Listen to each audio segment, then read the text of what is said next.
kita undang narasumber dari Kementerian Perindustrian, Ibu Emy Suryandari. Beliau adalah Kabid Manajemen Energi dan Air dari Pusat Penelitian dan Pengembangan Energi Hijau dan Lingkungan Hidup.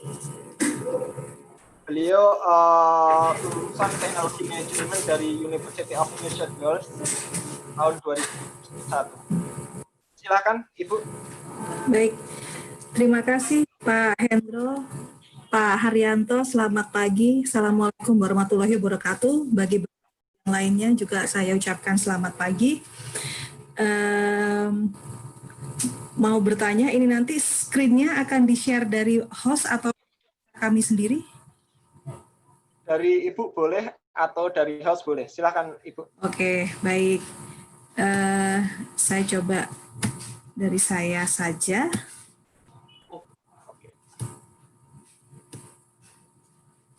Baik, pertama-tama ucapkan terima kasih kepada ESDM sudah memberikan ruang dan waktu bagi kami dari Kementerian Perindustrian untuk ikut turut serta dalam webinar terkait dengan penerapan manajemen energi di sektor industri. Karena memang kalau kita bicara manajemen energi itu sesuatu isu yang masih cukup hangat untuk kita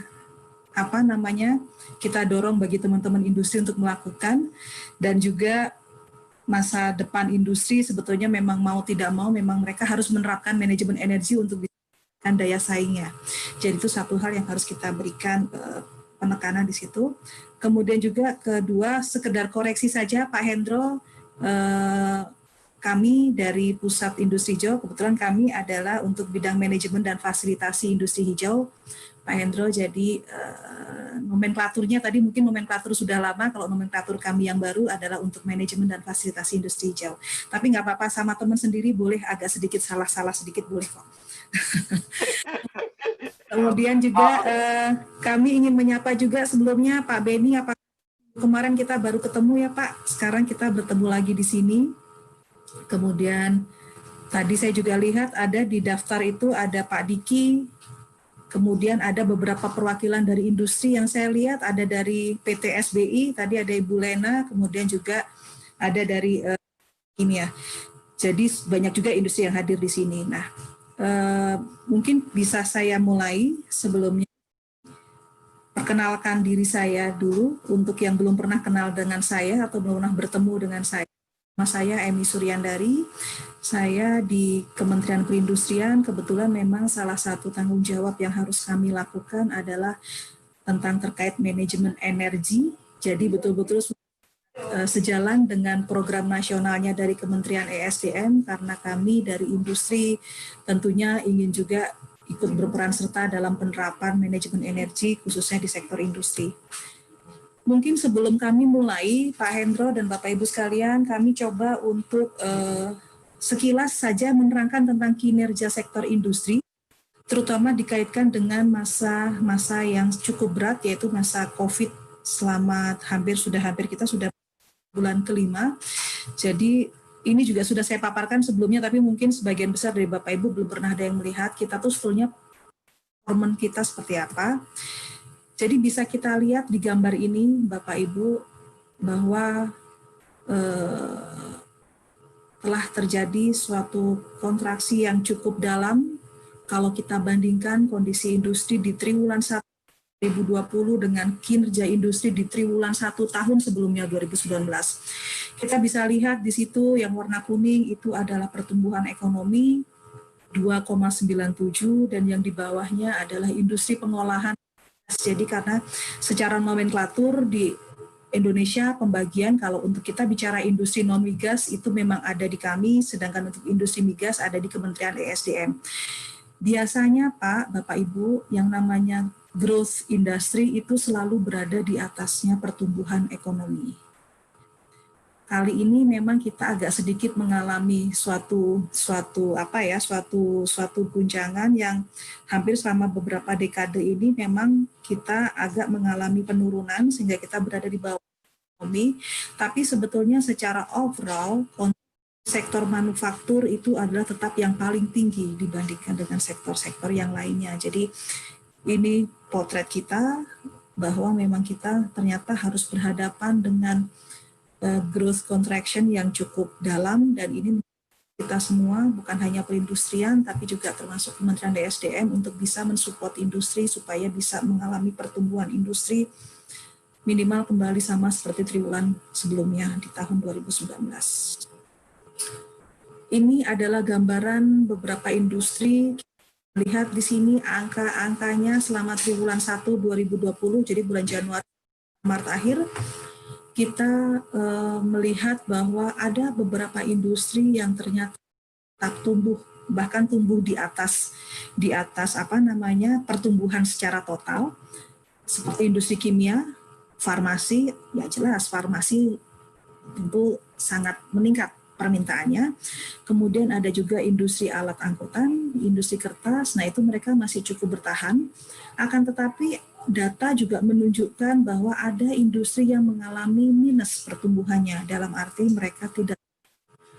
Nah, ini menjadi prioritas dari Kementerian Perindustrian untuk kita tetap menggenjot industri-industri yang memang mempunyai pertumbuhan cukup bagus untuk tetap kita pertahankan, bahkan kita mencoba untuk menaikkan growth-nya, tapi juga PR dari kita untuk kita melihat industri-industri yang mengalami masa-masa struggling ini untuk dia juga bisa segera bangkit.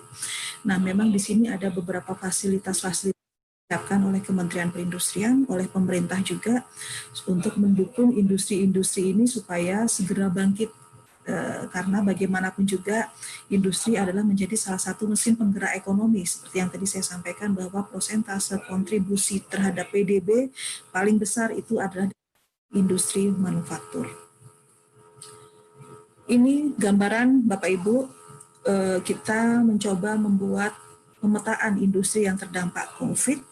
Kita membedakan ada yang hard hit atau suffer, kemudian ada juga yang moderat, dan yang terakhir adalah memang yang demand-nya cukup tinggi. Di sini kita lihat demand yang cukup tinggi adalah untuk industri, sebagian besar adalah untuk industri kesehatan dan juga industri makanan minuman. Sedangkan yang moderat itu ada petrokimia, jadi pupuk, tadi PKT, PKG, termasuk industri moderat, artinya mereka pertumbuhannya masih cukup, masih dalam kondisi cukup aman untuk masa pandemi ini. Adapun 60% dari industri itu ternyata adalah industri yang hard hit atau suffer, di mana industri inilah yang mengalami guncangan cukup berat sehingga mungkin untuk mereka butuh waktu lebih lama dan juga lebih banyak support dari pemerintah supaya mereka bisa segera bangkit. Karena ini di sini adalah termasuk logam, industri semen, industri keramik, kemudian juga ada karet, dan yang lain-lain, terutama industri tekstil ya. Tekstil ini kan cukup berat, jadi kita harus memastikan segera bangkit karena selain masalah ekonomi, mereka di situ juga menampung menampung jumlah tenaga kerja yang cukup besar, sehingga tentu kita tidak mau ada goncangan sosial ke depannya. Nah, kita bicara mengenai sistem manajemen energi di sektor industri. Ini secara garis besar, Bapak Ibu, saya yakin Bapak Ibu yang di industri atau malah Pak Haryanto juga pasti kalau yang seperti ini sudah, kalau ujian mungkin baru dalam posisi baru ini langsung Pak Haryanto langsung lagi ngelamun, tiba-tiba ditanya faktor-faktor yang mempengaruhi penggunaan energi, mungkin Pak Haryanto dan Pak Hendro lebih cepat menjawab dibanding saya. Kalau saya masih harus mengingat-ingat apa saja ya gitu ya. Nah, jadi faktor-faktor yang mempengaruhi penggunaan energi ini banyak sekali. Tapi utamanya adalah memang kita harus melihat dari kondisi dan kapasitas dari peralatan, kemudian juga untuk beberapa utilitas yang terutama itu hampir digunakan setiap saat dan selalu berputar secara kontinu, itu juga ternyata mempunyai pengaruh terhadap penggunaan energi. Kemudian mengenai kelistrikan, power factor, voltage, kemudian juga hal-hal yang terkait dengan upaya-upaya lainnya, termasuk di situ adalah motor-motor penggerak dan sistem yang memang harus secara kontinu terus-menerus itu berputar demi menjamin kelangsungan proses suatu. Kemudian di sini juga ada hal-hal lain seperti misalnya jenis bahan bakar. Ini di sini yang paling cukup banyak atau common equipment yang sering digunakan di industri boiler, itu pasti semua industri menggunakan itu. Tentu kita juga harus tahu bahwa ternyata jenis dan tipe serta kapasitas boiler ini pun juga mempengaruhi penggunaan energi. Jadi memang perlu untuk kita mengetahui secara pasti berapa sih kebutuhan yang harus disuplai oleh boiler kita, sehingga itu bisa menjadi penentu pada saat kita menentukan tipe-tipenya, karena ujung-ujungnya adalah penggunaan energi. Kemudian ada leakage atau sistem thermal, isolasi thermal yang memang sebetulnya, tapi ternyata berdasarkan beberapa referensi dan berdasarkan beberapa teman-teman industri, justru disitulah sebetulnya potensi paling besar untuk melakukan penghematan biaya energi, karena itu maintenance istilahnya low cost, atau bahkan terkadang mungkin betul-betul low hanging fruit, tapi sebetulnya efeknya cukup banyak. Dan yang terakhir, ini sesuatu yang sangat penting Pak Hendro, adalah raising awareness. Jadi sekali lagi, namanya orang bisa saja berganti, namanya sistem bisa saja kan berganti, tapi selama di situ ada awareness yang sama mengenai pentingnya efisiensi energi, pentingnya kita melakukan manajemen energi, kemudian pentingnya kita juga istilahnya untuk mengetahui teknik-teknik dasar tentang tentang upaya-upaya mulai dari low hanging fruit sampai kepada yang investasi tinggi, itu akan sangat mempengaruhi dalam hal penerapan efisiensi dan energi manajemen sistem di suatu industri. Ini kebetulan saya nemu gambar ini. Saya juga tidak tahu waktu itu nemunya di mana gambar ini, tapi ini sesuatu yang menurut saya ternyata kalau kita bicara efisiensi energi improvement itu nggak hanya sekedar untuk kita melakukan penghematan biaya saja. Ternyata itu mempunyai efek hal. Ya, jadi kita bisa bicara kalau kita melakukan energi efisiensi itu, maka pasti kita akan bisa berkontribusi energi security. Kemudian juga bisa ikut berkontribusi untuk menunjukkan bahwa produktivitas kita naik secara keseluruhan karena kita bisa menekan biaya energi. Kemudian kita juga bisa menunjukkan juga bahwa secara resource management pun juga dengan melakukan energi efisiensi kita sudah do something. Pengelolaan sumber dayanya, karena nggak bisa dipungkiri sebagian besar dari tempat kita ini masih menggunakan energi fosil fuel, sehingga ini juga menjadi ancaman sebetulnya ya dalam sekian puluh tahun ke depan. Kalau kita bergantung kepada energi fosil fuel, maka artinya sumber daya kita makin lama akan makin terkikis habis, sehingga tadi saya setuju dengan Pak Haryanto di pembukaan, beliau menyampaikan perlunya untuk kita juga mulai memikirkan mengenai renewable energy. Ini memang sesuatu yang harus dilakukan secara bersama-sama, karena tentu nggak bisa sambil menunggu renewable energy, industri harus berhenti produksi, nggak bisa juga. Jadi tentu proses penggantiannya harus kita buat se-smooth mungkin, selancar mungkin, proses produksi industri pun tidak terganggu secara keseluruhan. Ini kami di sini di Industri Hijau, Bapak Ibu sekalian, kami dengan tempatnya Pak Haryanto, istilahnya Haryanto sudah menyampaikan secara penyediaan energi secara nasional memang betul ada di Pak Haryanto, tapi kami di Kementerian Perindustrian kami juga merasa mempunyai tanggung jawab untuk kami ESDM, jadi kita mencoba melakukan sosialisasi dan juga memberikan beberapa bantuan teknis terhadap teman industri terkait energi manajemen sistem, dan ini semua kami lakukan, kami koordinasi juga dengan tempat Pak Haryanto. Jadi seperti pada tahun 2014 itu kami ada kerjasama dengan Jepang, kami menunjuk ada 8 perusahaan industri untuk di technical oleh pihak Jepang, ECCJ dalam hal ini terkait dengan energy management system. Kemudian kami juga menyusun beberapa pedoman untuk implementasi energy management system. Sebetulnya bukan hanya semen dan pupuk ya, ada semen, pupuk, kemudian kertas, kemudian tekstil dan baja, itu kita sudah ada. besar harapan kami nanti kami juga akan bisa mempunyai kesempatan untuk kami mendiseminasikan pedoman-pedoman tersebut memang bermanfaat bagi teman-teman industri. Kemudian kita juga punya restrukturisasi mesin untuk industri TPT, tekstil, gula, dan alas kaki.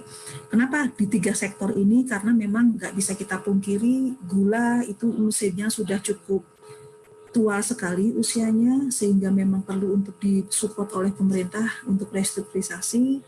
Kemudian untuk TPT juga sama, kalau kita bicara TPT ini kan levelnya cukup beraneka ragam, ada industri yang sudah maju, ada juga industri yang masih perlu bantuan, sehingga mencoba ke arah situ.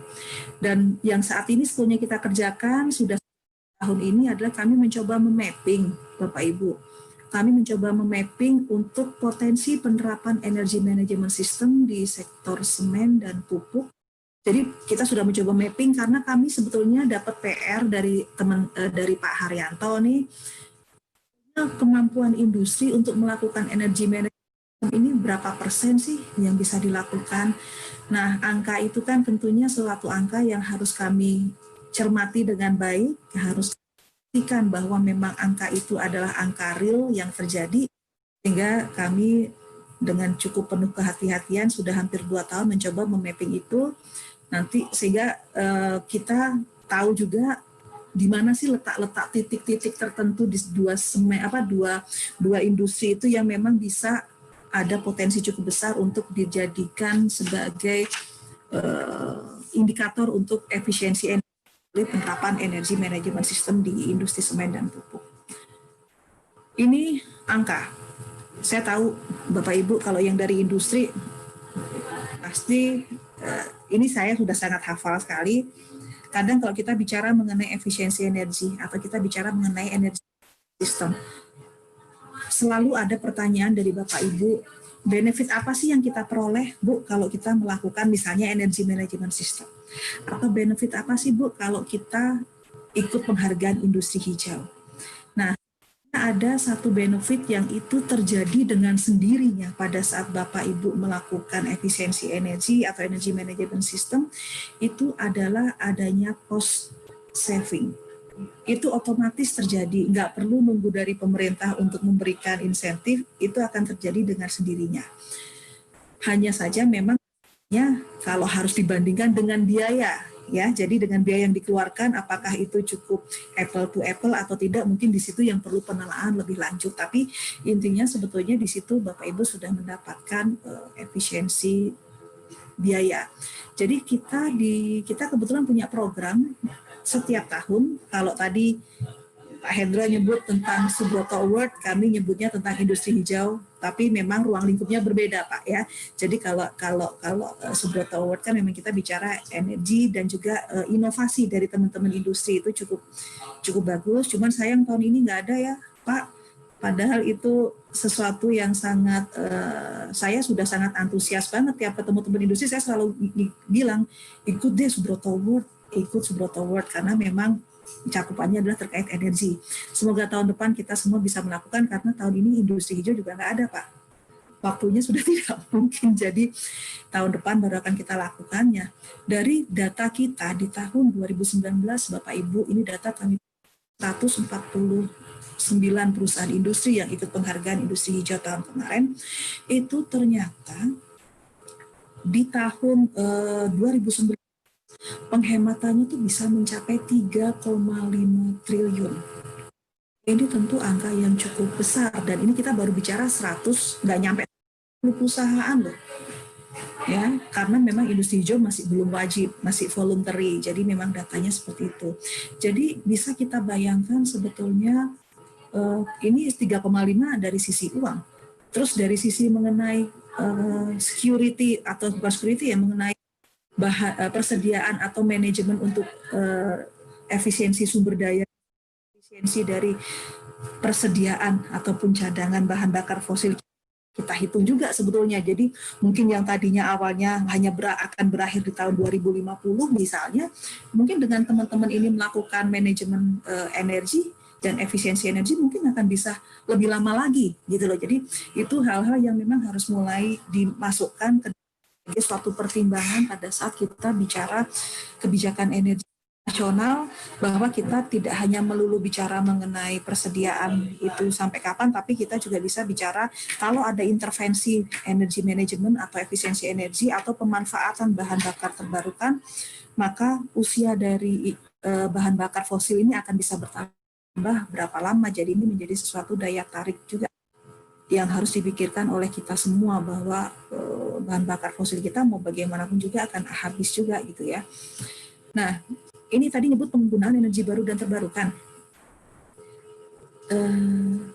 Masih sangat kecil, Pak Hendro, kalau saya boleh bilang ini PR kami karena kami juga tentunya ingin industri itu mempunyai kontribusi dalam pencapaian target penggunaan energi baru dan terbarukan ya Pak, dalam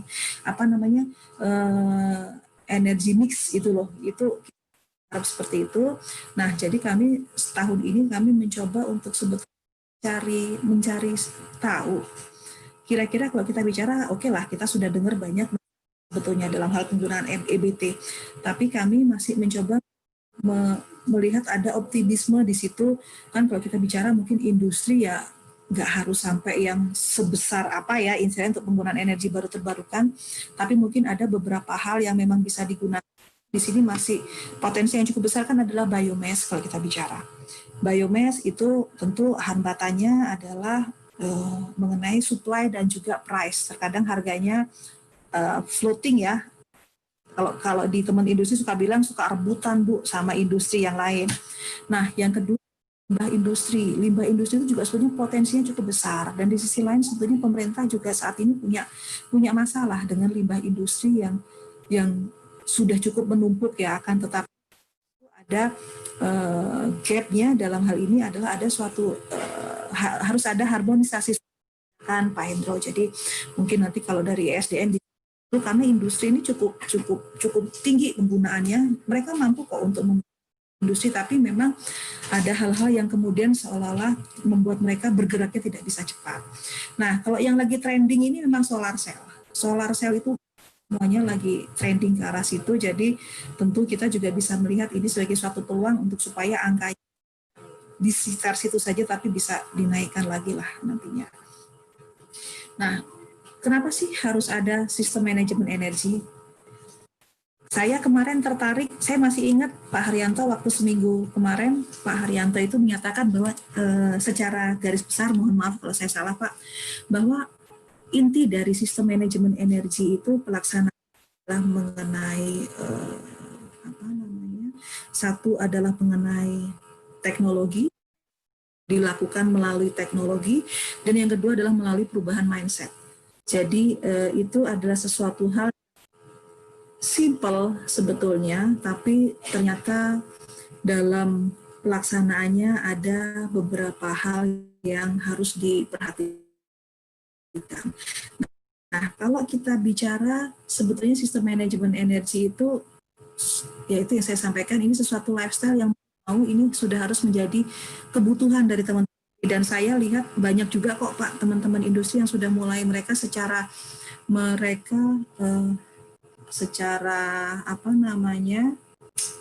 voluntary atas kemauan sendiri mereka melakukan sertifikasi untuk ISO 50001. Jadi sebetulnya komitmen dari beberapa teman industri itu sudah cukup bagus, hanya saja perlu kita bahas ke teman-teman industri yang lainnya supaya kalau bisa ya semuanya sistem manajemen energi. Ini saya skip saja, mungkin dari Bapak Ibu yang lain sudah cukup familiar, tapi intinya ini hal-hal bahwa kalau kita bicara manajemen energi itu nggak melulu kita hanya bicara teknologi, tapi sebetulnya ada juga komitmen yang paling utama sebetulnya adalah tetap sekali lagi adalah komitmen dari para pucuk pimpinan bahwa memang mereka akan komit terhadap upaya-upaya untuk manajemen energi yang sudah di planning dan juga termasuk tentu dalam biayaannya. Nah, ini sebetulnya gambar ini 6 key konsep, saya nggak akan lari jauh-jauh kemana-mana. Saya hanya ingin menunjukkan bahwa pertama untuk manajemen energi itu adalah komitmen, tadi sudah saya sampaikan, komitmen dari perusahaan itu cukup penting, dari top manajemen sangat cukup penting, karena memang mereka lah yang akan mendesain, mereka lah they're the one yang memang bisa mengatakan oke, go ahead project ini. Setelah itu tentu akan ada beberapa hal secara organisasi yang harus dipersiapkan. Nah, kemudian yang kedua setelah itu ada poin kedua yang cukup penting adalah kemampuan dari perusahaan untuk menentukan mana sih SEU atau significant energy user. Kenapa? Karena kalau dari sudut pandang kami di perindustrian, daripada kita tidak punya mapping, kemudian akhirnya tenaga dan effort dan uang atau biaya akan dilakukan di suatu bagian yang ternyata tidak punya impact cukup tinggi terhadap efisiensi energi, lebih baik fokus sajalah kepada peralatan atau kepada sistem yang memang di situ cukup punya impact sangat besar terhadap energy saving di suatu industri. Nah, kami di tahun kemarin itu kami mencoba melakukan ini yang bisa saya tampilkan hanya yang di semen dan di pupuk. Jadi tadi yang dari PKT itu nanti juga sudah masuk ke dalam mapping kami. Jadi kalau kita bicara industri semen, nanti saya lihat tadi Bu Lena ya, SBI, kalau ada yang kurang tepat, mohon maaf ya Bu. Jadi kalau di industri semen yang namanya significant energy use, itu kalau kita bicara, itu ada di bagian raw mill, kiln, dan finish mill. Kita mencoba memapping, kalau misalnya suatu pabrik semen pakai WHRG, itu ternyata specific heat consumption-nya itu adalah 806 sampai 968. Itu lebih kecil dibanding kalau pabrik semen itu as it is, dalam arti dia nggak pakai alternatif fuel, dia nggak pakai WHRG, itu specific heat consumption-nya cukup tinggi ternyata sampai 1157. Jadi dari sini kita bisa melihat bahwa pabrik semen yang punya WHRG itu ternyata cukup menolong atau cukup mempunyai impact yang sangat besar terhadap specific heat consumption yang digunakan untuk memproduksi 1 kg clinker. Akan tetapi ternyata yang lebih sangat cukup efektif itu sebetulnya adalah kalau pabrik semen itu menggunakan alternatif fuel. Jadi dia pakai bahan bakar ya, itu ternyata specific heat consumption dia turun cukup jauh. Nah, ini artinya kalau Bapak Ibu mau melakukan sistem melakukan energy management system, itu mungkin bisa akan berkonsentrasi, cobalah konsentrasi dengan menggunakan bahan bakar alternatif. Yang tadi saya sampaikan Pak Hendro, salah satunya melalui penggunaan limbah industri bakar. Ya. Nah, kemudian SEU dari energi semen itu memang tergantung dari teknologi, kapasitasnya, dan konfigurasi peralatan yang terpasang di plant tersebut. Jadi kalau kita bicara peralatannya kan ada peralatan satu sistem, itu nggak hanya satu peralatan, ada saya boleh bilang aksesorisnya gitu ya. Nah itu yang mempengaruhi dari penggunaan energinya. Tapi memang secara keseluruhan kita bisa lihat bahwa fokusnya adalah di raw mill, di kiln, kemudian di finish mill, di mana di sini kita bisa melihat bahwa cukup besar juga potensi yang bisa diperoleh pada saat kita menerapkan energy management system di situ. Ini nama alat-alatnya, monggo Pak Hendro, kalau misalnya kita mau diskusi lebih detail di lain kesempatan, karena kebetulan ini kan ada kaitannya juga, mungkin bisa dimanfaatkan juga bagi teman-teman di ESDM. Jadi kalau kita bicara SEU, apa sih peralatannya, apa saja sih yang ada di raw mill-nya semen yang itu dikategorikan sebagai SEU, kita bisa bicara satu di raw mill adalah electric precipitator fan atau back filter fan, ini ternyata dia dikategorikan sebagai SEU. Kemudian mill fan, mill drive, electric precipitator transformer, dan belt conveyor.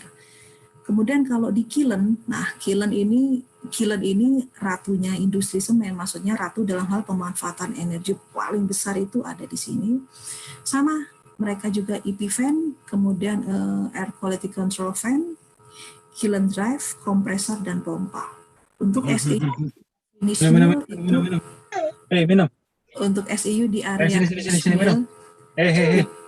Itu ada di mill drive, roller press, back filter fan, separator and fan, dan kompresor pompa. Ini masing-masing kita kemarin sudah punya angkanya, kira-kira berapa sih targetnya bisa dicapai efisiensi energi, itu kita sudah ada dan angkanya per plan. Jadi kalau memang mau diskusi lebih lanjut dalam kesempatan terpisah, kami akan cukup senang untuk bisa kita saling diskusi mengenai hal ini. Kedua, pupuk itu yang tadi saya sampaikan, ini hasil ke semua industri pupuk. Jadi sangat cukup mencengangkan bahwa ternyata potensi yang cukup penerapan energi manajemen sistem di industri pupuk itu ternyata dari leakage. Jadi di situ ada potensi leakage reduction besar 32%. Nah ini kan artinya yang tadi yang Pak Haryanto juga minggu kemarin menyampaikan bahwa kita bicara mungkin kalau ini nggak usah investasi tinggi dulu deh. Kita bicara investasi yang low hanging. Ternyata ada di leakage reduction ini cukup besar peluangnya. Dan ini yang sebetulnya kalau kita bicara ya ini low hanging fruit gitu kan. Jadi pasti teman-teman di industri sudah punyalah cara, mulai dari cara yang scientific basic research sampai kepada cara manual ya untuk mengetahui ini terjadi leakage atau enggak, itu pasti teman-teman udah paham. Kemudian yang kedua itu adalah tentang kompresor dan kompresor efficiency improvement itu 14% dan misuse reduction ini artinya ada suatu pengurangan yang karena sebetulnya misalnya mungkin kapasitasnya dia harusnya berapa, tapi karena lain sesuatu hal akhirnya dia bebannya tidak berjalan 100%, tapi energinya itu tetap digunakan 100% sehingga akhirnya terjadi yang tadi saya sampaikan ketidaksesuaian antara kapasitas dan yang memang diperlukan. Nah ini sesuatu hal yang tentu perlu untuk diantisipasi juga pada saat teman-teman di pabrik itu, di industri itu merencanakan pembelian suatu peralatan, dipastikan bahwa memang itulah yang kita perlukan sehingga nantinya bisa terjadi penghematan energi. Kalau ini di pabrik kertas, ini data kami dapat dari yang saya tadi sampaikan, yang energi manajemen sistem yang bantuan oleh pihak Jepang. Jadi itu dari situ kita bisa melihat yang tinggi itu kalau kita bicara ternyata di pabrik kertas yang tinggi itu ada tidak di semua proses, tapi lebih baik kalau kita bicara industri kertas maka kita fokus ke unit proses yang memang mempunyai potensi penghematan cukup tinggi seperti refining, cukup intensif, energinya betul cukup tinggi sehingga itu memang harus kita perhatikan dengan cukup detail di situ. Kemudian di proses drying, karena ini paling banyak menggunakan energi, terutama energi panas, sehingga tentunya ini mungkin saja bisa diselesaikan dengan cara kita memanfaatkan panas buang untuk dipakai ulang dalam proses pengeringan, sehingga nantinya kan tentunya inputannya juga akan semakin berkurang. Nah, tadi ada pertanyaan, perindustrian mau ngapain selama atau setelah masa pandemi. Jadi, dengan segala keterbatasan yang ada di kami pada tahun ini, karena memang keterbatasan waktu dan keterbatasan yang lain-lain yang tidak mungkin saya ungkapkan di dalam web. Tapi tetap kita mempunyai komitmen tinggi untuk memastikan teman-teman industri ini tercukupi kebutuhannya dalam hal kami sebagai Kementerian Perindustrian membantu teman-teman industri untuk tentang bagaimana sih tentang pemanfaatan atau penerapan energi manajemen sistem. Nah, ini sama kayak slide yang kemarin, jadi intinya kita untuk SDM melakukan pelatihan untuk energi manajemen sistem untuk beberapa industri. Ini tentunya akan kita lihat industri mana yang memang mempunyai ketertarikan untuk penerapan energi manajemen sistem. Kemudian dari sisi pendanaan, kami di perindustrian itu memang saat ini sedang menyusun naskah untuk insentif industri hijau. Sudah komunikasi juga dengan BKF dan juga dengan teman-teman yang lain bahwa nantinya salah satu indikatornya itu adalah pencapaian efisiensi di industri, termasuk dalam hal ini adalah apakah industri itu sudah menerapkan energy management system atau belum.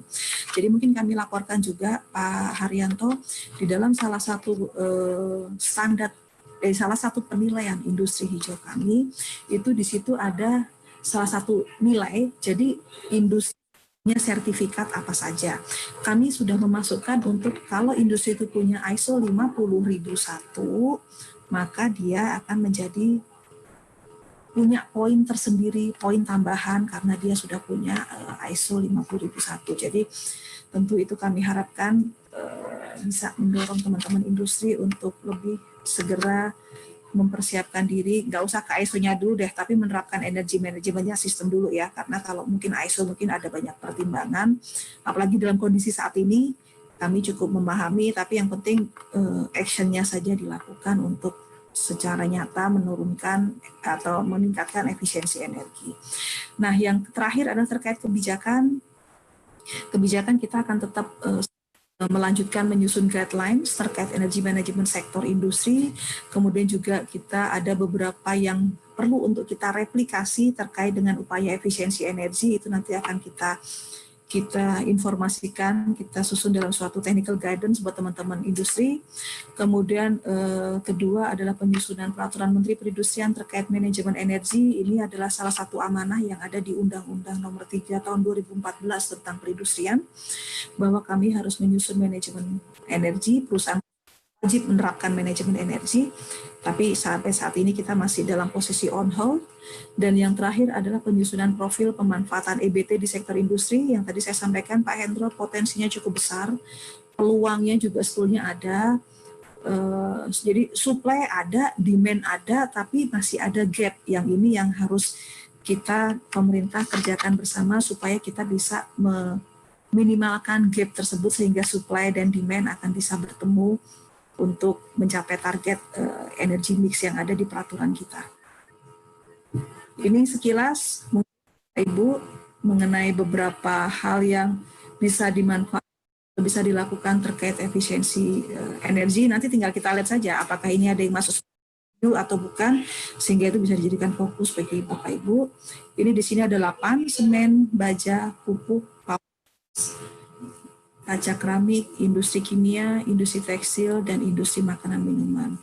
Monggo saja nanti bahan ada di ini bisa dilihat bagi teman-teman industri, atau mungkin dari akademisi tadi juga saya lihat ada, siapa tahu ada yang ingin mendalami lebih detail terkait dengan upaya-upaya yang teknis banget ini. Kalau memang untuk diskusi, kami juga welcome untuk selalu berdiskusi dengan Bapak Ibu. Saya rasa seperti itu Pak Hendro dari saya. Kalau ada pertanyaan nanti pada saat diskusi mungkin bisa kita lanjutkan. Terima kasih. Wassalamualaikum warahmatullahi wabarakatuh.